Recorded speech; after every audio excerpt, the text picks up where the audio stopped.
ولی کے پہچاننے کے لیے کرامت شرط نہیں ہے، کرامت ایک ذریعہ ہے، ضروری نہیں ہے۔ کتنے اولیاء ہیں جن کی کرامات ہمارے تک نہیں پہنچی لیکن وہ اللہ کے ولی ہیں۔ سب سے بڑے ولی اس امت کے صحابہ تھے، ان میں سے کتنے کی کرامات ہمارے پاس پہنچی ہیں لیکن ہم انہیں اللہ کا ولی مانتے ہیں۔ تو یہ کوئی شرط نہیں ہے، شرط ایمان اور تقوی ہے، اور باقی احادیث میں مختلف ان کی علامتیں بتائی گئی ہیں۔ الذین اذا رأوا ذکر اللہ، ایمان اور تقوی سے متصف بندگان خدا کی ایک علامت یہ ہے جب تم ان کی صحبت میں بیٹھو تمہیں خدا یاد آ جائے،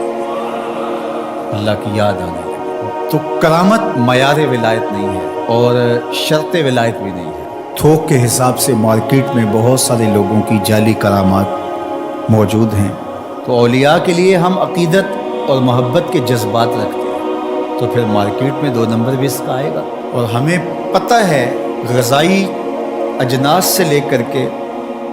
ادویات تک اور دیگر ضروریات زندگی تک کہ اصل کیا ہے اور نقل کیا ہے، تو ہمیں اس میں بھی غور و فکر کرنا چاہیے کہ اصل کیا ہے اور نقل کیا ہے، نہ یہ کہ ہم چند بدطینت لوگوں کی وجہ سے حقیقت کا انکار کر دیں۔ تو آج بھی کچھ لوگ ہیں جو کہتے ہیں جی چھوڑو، ہم نہیں مانتے کرامت و شرامتوں کو، اس طرح کے لفظ بولتے ہیں، جبکہ کرامت کا من حیث الکرامت انکار کفر ہے۔ اگر کوئی کہے میں کرامت کو ہی نہیں مانتا تو یہ کفر ہے۔ وہ کرامتیں جن کا بیان قرآن مجید میں موجود ہے، جس طرح آصف بن برخیہ کا تخت بلقیس لانا،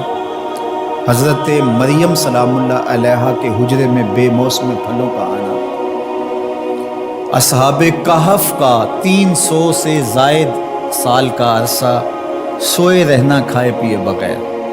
اور رب ان کی کروٹیں بھی بدلتا رہا، یہ قرآن میں مذکور ہے۔ تو اس کا انکار بھی کفر ہے، قرآن کا انکار لازم آتا ہے۔ اگر کسی کرامت کا بیان حدیث سے متواتر میں ہو تو اس کا انکار بھی کفر ہے، لیکن ایسی کوئی کرامت نہیں جس کا ذکر حدیث متواتر میں ہو۔ البتہ احادیث مشہورہ اور احادیث احاد میں کرامات کا بیان موجود ہے، تو ان کا انکار بھی گمراہی ہے۔ جس طرح وہ 3 لوگ جو غار میں پھنس گئے تھے، انہوں نے پھر دعائیں کی اور پتھر ہٹا۔ جریج کا واقعہ موجود ہے، صحابہ کی کرامات موجود ہیں، حضرت عمر کے رکے سے دریائے نیل کا چلنا، اس طرح جو مسلمہ بزرگ ہیں ان کی کرامات کا انکار کرنا محرومی ہے۔ لیکن یہ بات بھی ذہن میں رکھے کہ کرامت اللہ کی طرف سے بندے کو دی جانے والی ایک عزت ہے، لیکن ولی کی زندگی کا مقصود رضائے الہی کی طلب ہے، کرامتوں کی طلب نہیں۔ لیکن عمومی طور پہ ہمارے اسٹیجوں کے اوپر اولیاء کے حوالے سے جو بات کی جاتی ہے، بس آپ سننے کے لیے بیٹھے ہیں اور خطیب صاحب نے کان پہ ہاتھ دھرا اور 2-4 کرامتیں سنائی اور چلے گئے، معیار بتایا ہی نہ، جس کے نتیجے کے اندر بہت سارے عوام اس سے غافل ہوتے ہیں۔ میں اللہ کا شکر ادا کرتا ہوں کہ ہم نے ہمیشہ اس بات کا التزام کیا ہے کہ لوگوں کے سامنے پوری تصویر رکھیں،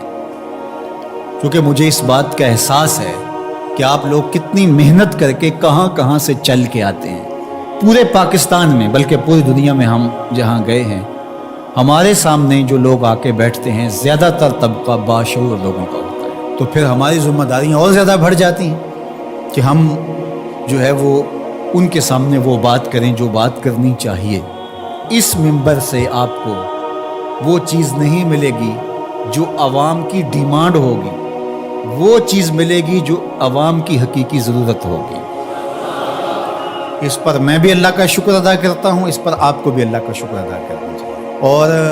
نہ یہ کہ کچھ 2 نمبر لوگوں کے رد عمل میں ہم حقیقت کا انکار کر دیں جس طرح معتزلہ کر رہے ہیں، اور ایک طبقہ وہ ہے جو رتب و یابس کو قبول کر رہا ہے، اور آپ نے ایسے شخص، ایسے لوگ کہ جو اچھے انسان بھی نہیں ہیں، لوگوں کو دیکھا ہے کہ ان کو ولی مان رہے ہیں اور ان سے اپنی حاجتیں طلب کر رہے ہیں، ان کو ہادی مان رہے ہیں، مرشد مان رہے ہیں۔ وہ شخص جو خود آشنا بھی نہیں ہے وہ تمہیں منزل آشنا کیسے کرے گا؟ میں کتنے لوگوں کو جانتا ہوں جن کو فہم دین ہی میسر نہیں ہے. یہ میں ان لوگوں کی بات نہیں کر رہا جو منہ دراز ہیں اور بالکل ننگ دھڑنگ ہیں، ان کی بات نہیں کر رہا، جو بظاہر حلیے میں بھی ہیں، ان کا فہم دینی ناقص ہے.